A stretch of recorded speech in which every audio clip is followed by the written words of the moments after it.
I want you to fasten in your mind this story of Saul, Paul. I think some of you, most of you, know something about Saul and Paul, but we're really going to dig in this morning to his transformation story and the impact on the church and early church growth and what that means for us. The title of today's sermon is How to Grow.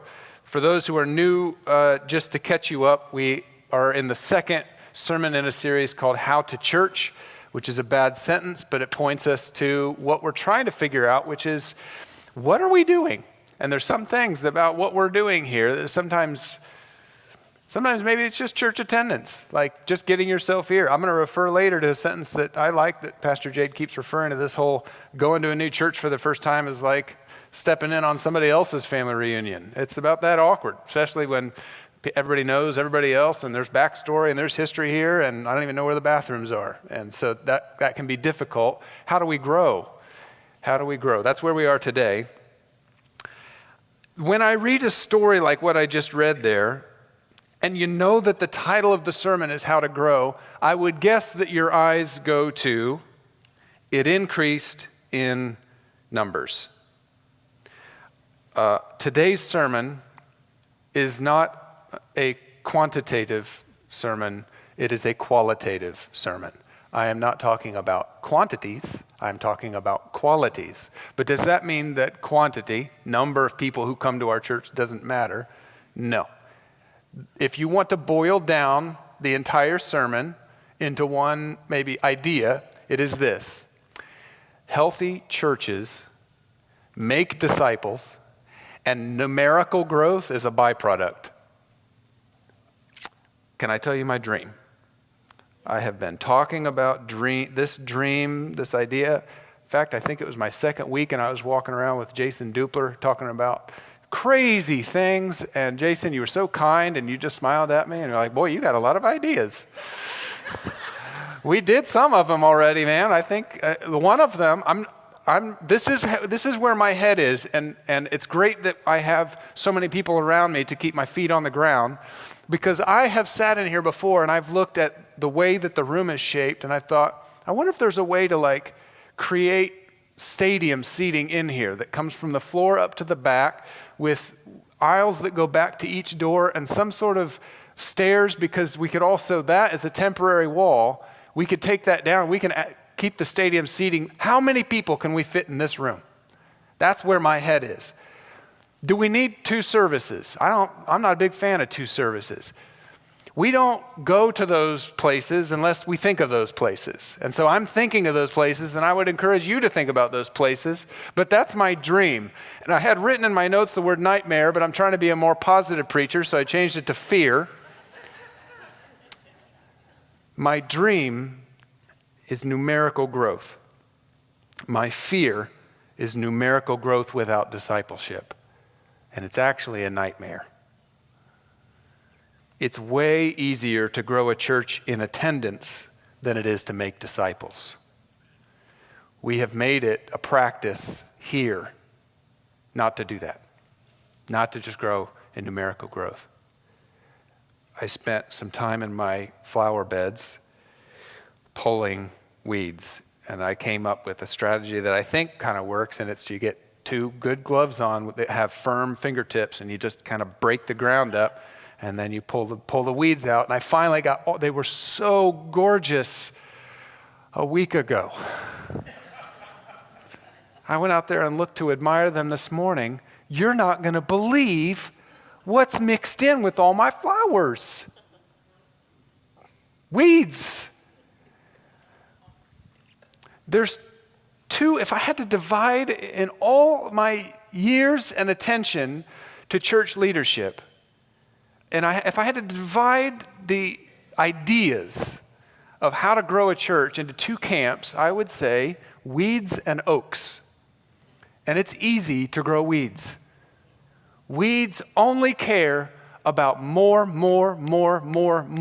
They care nothing about the integrity. That's why when you pull a weed, you are more likely to break it in half. How frustrating is that? I didn't get the root. Because what does that mean? It's just going to grow up again and start another one. Weeds grow and they dominate and even threaten and destroy the life around them. That's weed growth. Oak growth is slow, slow, slow.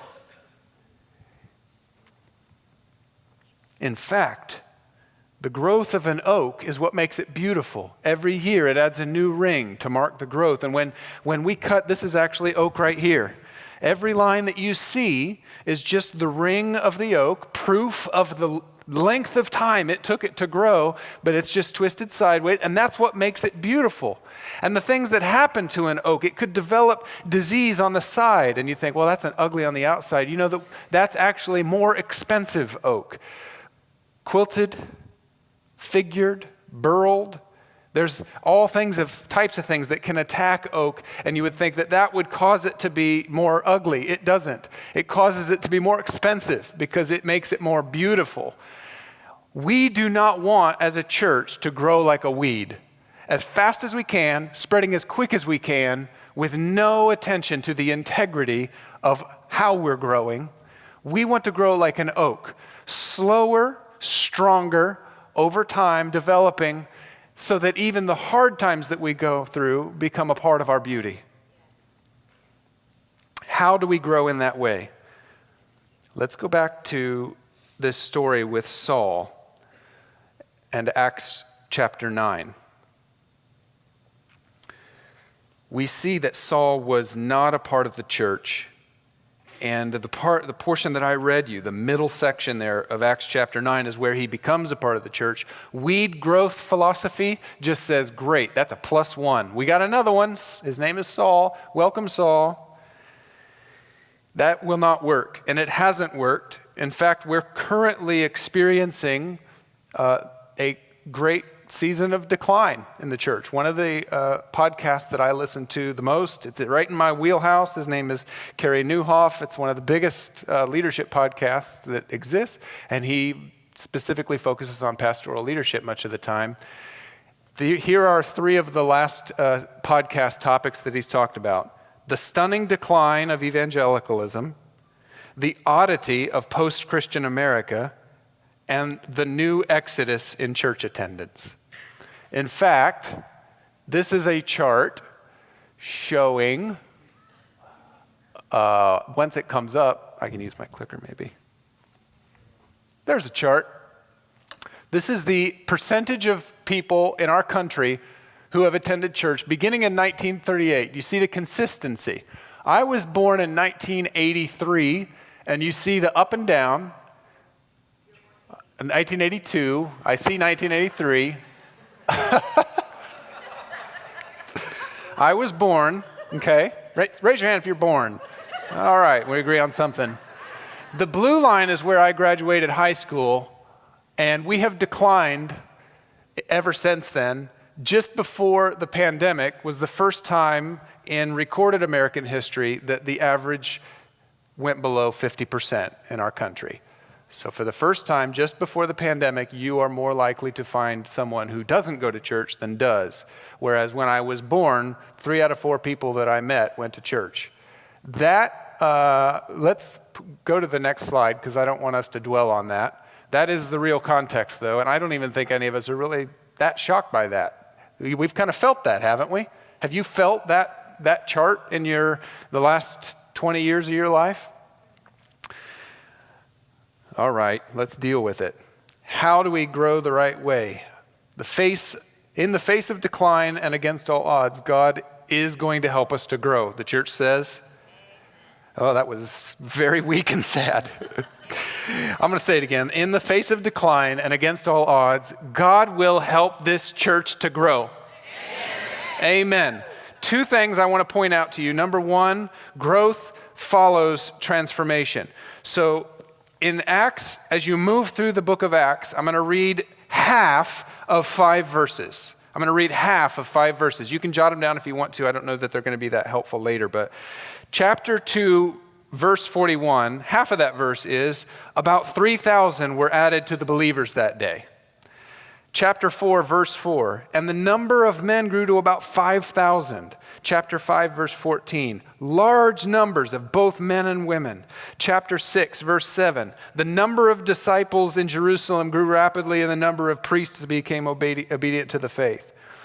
Chapter 9, verse 31, it grew in strength and numbers. If all we do is focus on that kind of stuff, we just put out pamphlets, we just have a invite your neighbor day, we're just plus one, but we have to read every verse in its context and every context in its context. We have to understand, here's the thing. Let me read the whole verse. Chapter 2, verse 41.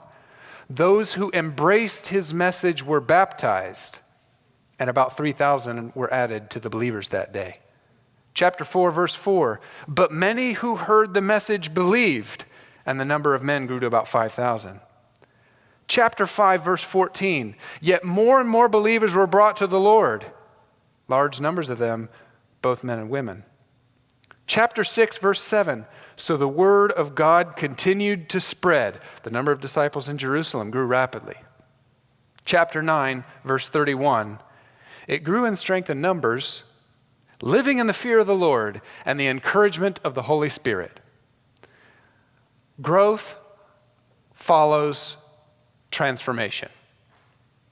Growth follows transformation. That's how we grow in rejection of that chart. Second, growth requires relationship. If you want a little person study, study Ananias. Watch him closely. Ananias is the invisible man required for us to have half of our New Testament or more. Saul was knocked off the horse by God himself. Jesus knocked him off a horse. It was a part of his deep conversion and transformation as a person. But God saw fit to call someone else into the story. Why? Isn't knocking the man off the horse enough that he's going to realize, oh my word, Jesus is the Son of God and his eyes are opened? No. God redeems through transformational relationships. And so he calls Ananias, and Ananias' only role is to go to Saul and confirm it. Ananias is scared to do it. Wait a minute. Saul like the one who kills Christians? God says, yep, him. Ananias says, okay, I will talk to him. So he speaks with him. We need more Ananiases in the church in order to avoid that chart continuing. I'm in a deep below my neck on whether this is a correct statement, so I'm going to just tell you that I'm suspicious that over the last 25 to 30 years, the lack of discipleship, the lack of an Ananias, has allowed that chart to continue to drop. The church being more interested in just people coming than people changing. So we have sacrificed some of our transformational qualities in our relationships, and that's what I'm talking to you about today. Transformational relationships. Think about your relationships. Am I in transformational relationships? Do the people that I relate to change? Do you know what a transformational relationship is called? Discipleship, which is our entire focus for the month of October. And today, I'm just going to kick the tires. I'm just going to kind of open the door and begin what's going to be a long attention of this church on discipleship, which is transformational relationships. Fortunately, I think the band has brought us some new attenders today, which is going to be very helpful. They're going to go bring some of their guests to this space, and we're going to meet some new people. You guys ready to meet some new people? Amen. Yes, they are new. I think there's 6 of them. Oh, Sean has 2. Are these neighbors of yours? Pretty close. Close, okay. Sean, I do have a microphone right here. Sean, what are the names of your friends here? Yeah, it's good friends of mine. This is Jack and Diane. Jack and Diane. Yes. Oh, okay. What do we know about Jack and Diane? They're just two kids that are growing up in the heartland. Oh, okay. Great, great. Oh, good to see you here, Jack and Diane. Yeah, just have it here. That's great. Who else do we have? Jack and Diane. Hey, Clay, who do we have here today? This is Jude. Oh, everybody say, hey, Jude. What do we know about Jude? She's a little discouraged. Really? Trying to take a sad song and make it better. Oh, that's tough. That's tough. You're welcome here, Jude, to make a sad song better. Hi, Wendy. Who's this? Hi, this is Jolene. Oh, everybody say. Oh, what do we know about Jolene? Well, her beauty is beyond compare. Yes. And apparently she's involved in some real relationship tension.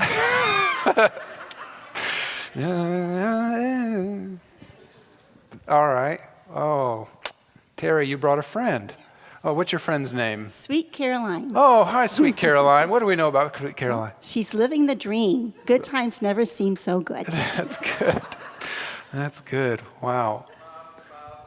Yeah. Wow, Nikita. What a friend you have brought. Who's this? It's my girl Delilah. Oh, everybody say, hey there, Delilah. She's just trying to find value and purpose out in New York City. New York City. Oh, well, you're welcome here in Newark. It's not New York, but it is Newark. Newark City. Yeah. All right. Can we clap for our new friends? Wow. All right. We're going to use these as an illustration, if you couldn't tell. There are three things that I want to bring to our attention, and I'm going to apply them somewhat to our new visitors, anyone who might come through our doors, but I also want to apply them to us. These three ideas that we're going to focus on for the rest of the sermon are ways that we can be improving the quality of our transformational relationships. I'm going to give them to you right up front, but then I'm going to take some time and go through them. They are caution, covered, and coping. Each one of these who have come to visit us are cautious, covered, and coping. Let's begin with cautious. This is not the first time that we have heard about Saul. We hear about Saul all the way back in chapter 7, verse 58, when they are stoning a good man. And it says that they dragged him out of the city and began to stone him. But meanwhile, the witnesses laid their coats at the feet of a young man named Saul. It's the first we ever hear of him. It says in chapter 8, verse 3, that he began to destroy the church. Now, when he becomes interested in the church, don't you think he'd have some caution? He does. Because in chapter 9, he's just trying to figure out how to get in the same room without making them feel like he's going to beat them up. Everyone carries into this place caution, not to let the cat out of the bag. What is my current fear? Caution is the distance and resistance to commitment and change. Just because someone comes through our doors and just because you're sitting here doesn't mean you have any idea what might be getting ready to happen to your life, and you might not be ready for it. And so the idea of even barging in on somebody else's family reunion, there's a lot of caution in that. The moment someone new enters our doors, they are heroic for having had the courage to even come in. The moment you sit and you come to the altar at a time when it looks to everybody like maybe this is when only time people come to the altar right now is if they have a problem. Well, we don't do that when we give in to caution. It's the resistance to commitment and change. Saul has a complicated relationship to the church. There is deep caution. Jade's talked a lot about trying to be warm enough as a church that it makes it not quite so awkward when new folks feel that this is our family reunion and they're coming in on it. But for those of us who have been in the church a long time, there's also caution. things that we're not supposed to do, feel, act out. Before my family left for Uganda, it was the last time at a specific service that was meaningful to me. And I was feeling a lot of things. And I went to the altar, and my friend Joe came up there with me. And I abandoned caution. Caution told me, be careful how far I go with this feeling. Be careful how I treat Joe. Be careful how people see me interact with Joe. Be careful what people might think about why I'm here. Because all I wanted to do was cry. But I was cautious because I thought, what are people going to think that are they going to think I'm too scared to do what God's asked me to do? I felt caution in my chest, and I decided to let it go. And in front of I don't know how many people, I stood and I hugged Joe, who's also shorter than me. And I cried, and I cried, and I did not open my eyes because I didn't want to see people staring at me. But I knew that in that moment, I needed something from the moment enough that caution didn't matter. And so I abandoned caution.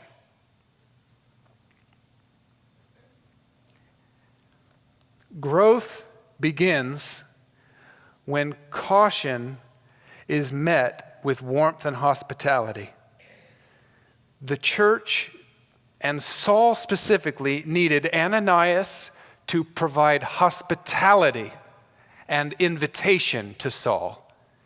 The church and Saul also needed Barnabas to bring along and validate, this is Saul and he's okay.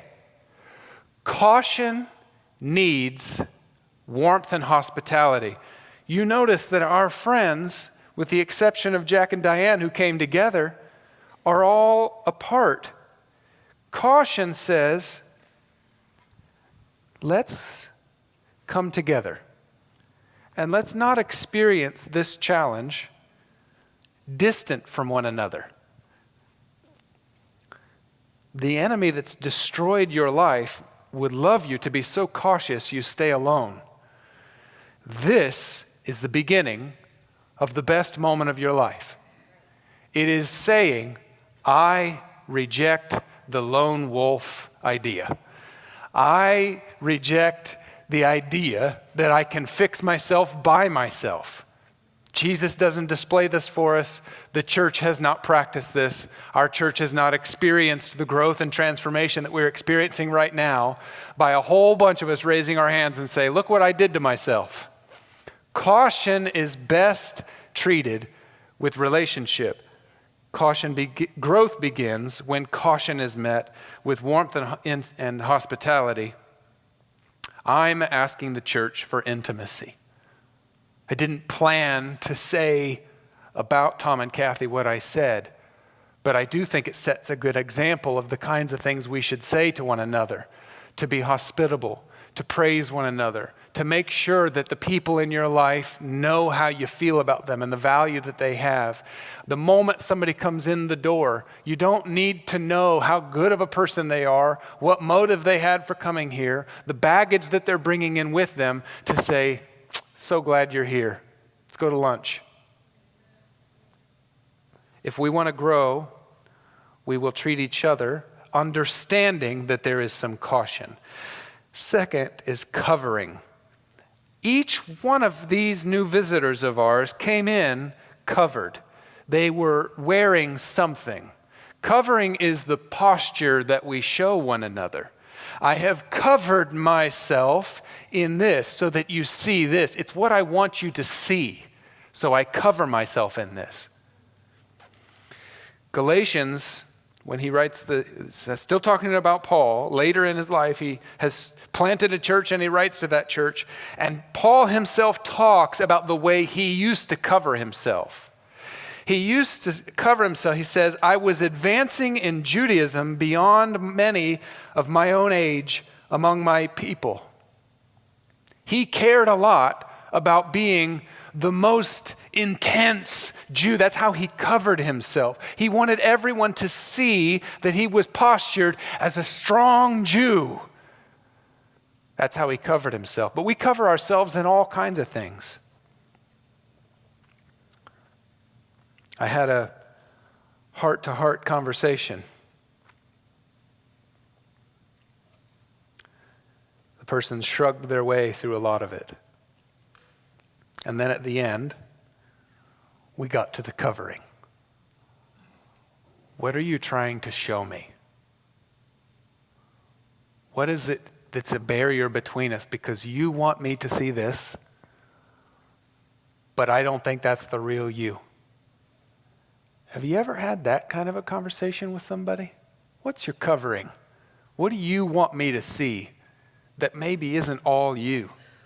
It's the you that you want me to see, but it's not the you that you're really experiencing behind the covering. The more we cover, the less God can use our relationships to impact our lives, because we don't even really know each other. I know who you want me to think you are. Verse 15, Paul figures it out. Galatians 1:15. He's not covered anymore. He says, but God set me apart. Not his achievements in Judaism, not his religious achievements. God set me apart and appointed me. Be honest about who you really are and where you really are. Everyone who comes through our door for the first time is not just cautious, they are covered. They're showing us something. And that's okay for a while. But the longer we're in relationship with one another, we need to be asking these kind of questions. What are you trying to show me, and what's really going on? And we need to be in relationship with people who will ask us those kind of questions. Think right now about that tough question. How do I cover myself? What am I covered in? And what do I want to show people? Now, here's the question I want you to think about. Who in your life will ask you about that? That's your best friend.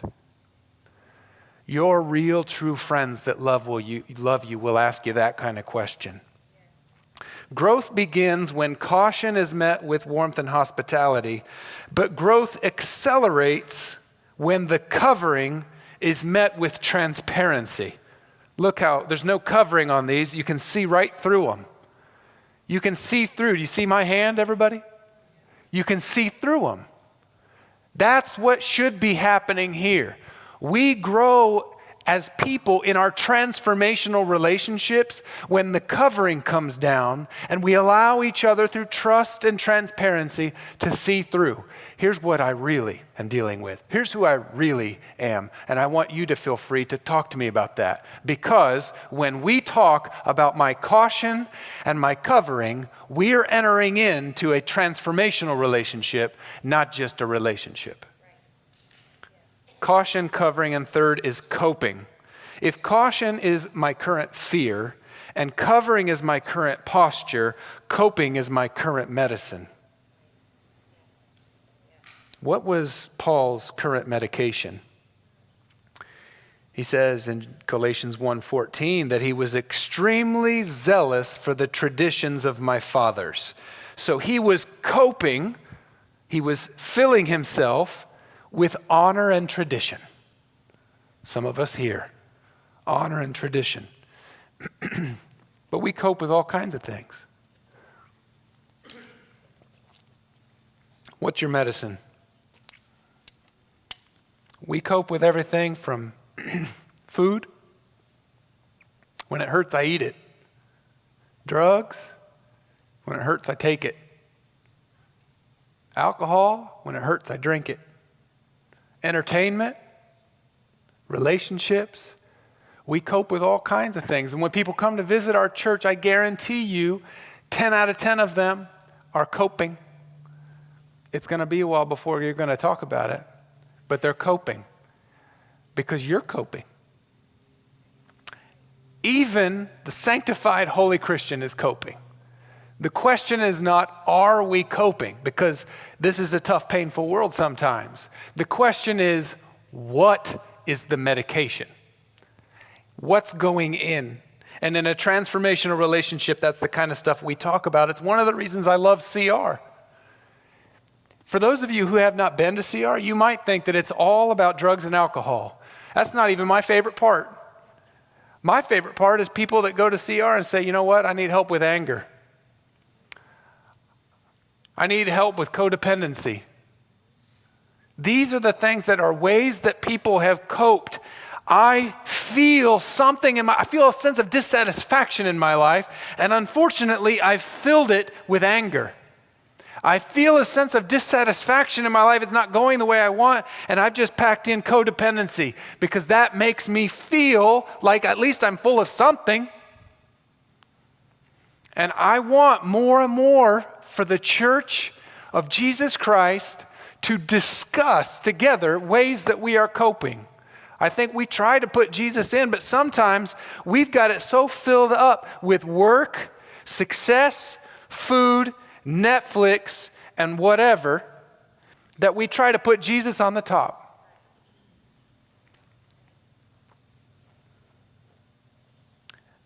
What does he say next in Galatians 1:15? What does he fill himself with? God was pleased to reveal his Son in Paul so that coping is about the internal. If the covering is what I want you to see externally, the coping is what I'm doing internally. Growth begins when caution is met with warmth and hospitality. Growth accelerates when the covering is met with transparency. Growth explodes when coping is met with Jesus Christ. How do we grow the right way? What is it that Pastor Nathan is even asking us to do today? I'm asking us, at minimum, to move one relationship in your life from just being a relationship to being a transformational relationship, to deepen the intensity of whatever is happening in your conversations. Do you talk about the cautions that you carry, hesitations about change and transformation in your life? Do you talk about covering? Are you good enough friends that you talk about, hey, you're putting on, man. You're painting a story like things are the way that they aren't. You're dealing with something. I want to be close enough to you that we're just honest about where you are. Are you close enough that you can talk about what's going down in here? Like, hey, I know you're going to church. You've been faithful. You haven't missed in 10 years. But I feel like we need to talk about something else that's going down in there because you're coping. Tom did not allow caution to silence his testimony. You know how rare it is to find a dignified pillar, a patriarch of a church that will stand up and say words like alcohol, sexual, passed out and hit somebody on 30th and Main. Do you know why? Because Tom cares more about the impact of what God did in his life on you than protecting whatever you might think of Tom. That's him throwing caution to the wind because something is more important. Tom did not cover himself and pretend that he had a different story. I've heard your story. He told you the truth. He didn't hold a lot back. He told you the truth. He didn't cover up. He's wearing a suit. He's wearing a bow tie. But he told you a story that doesn't sound very much like a suit and a bow tie. That's because he's not covering up. And he's no longer coping with alcohol. He's coping with Jesus Christ. Jesus Christ fills this. That's how he copes.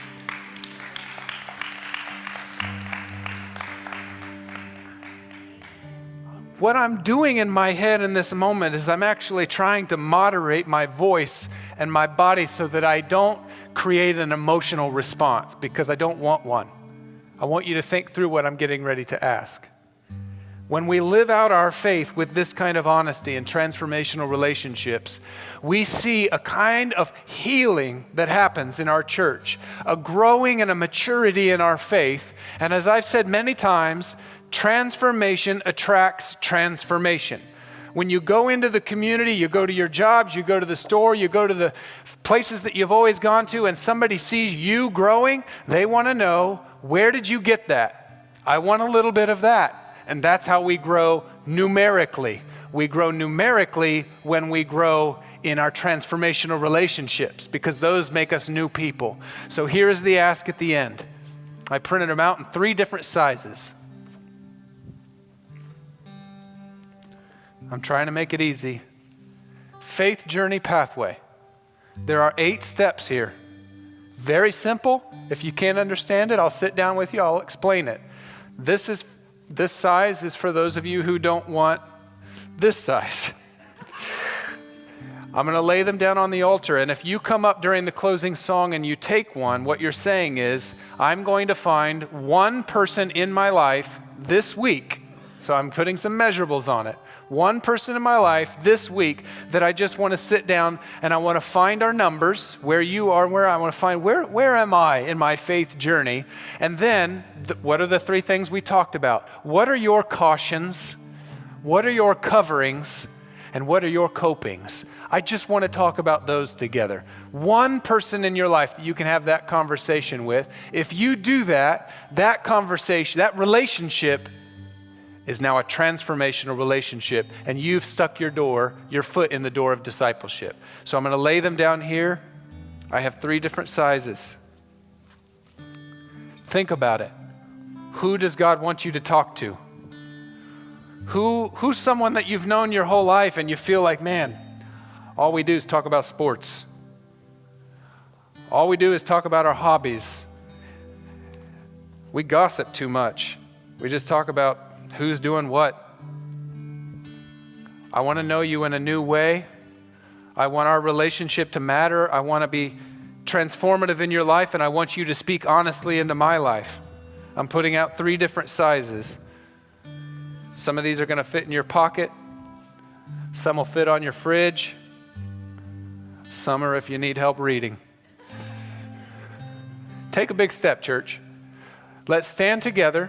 Think of a person that you want to elevate the relationship from you're just my buddy to we are now transformative in each other's lives. And let's begin to obey Christ's commission to go and make disciples.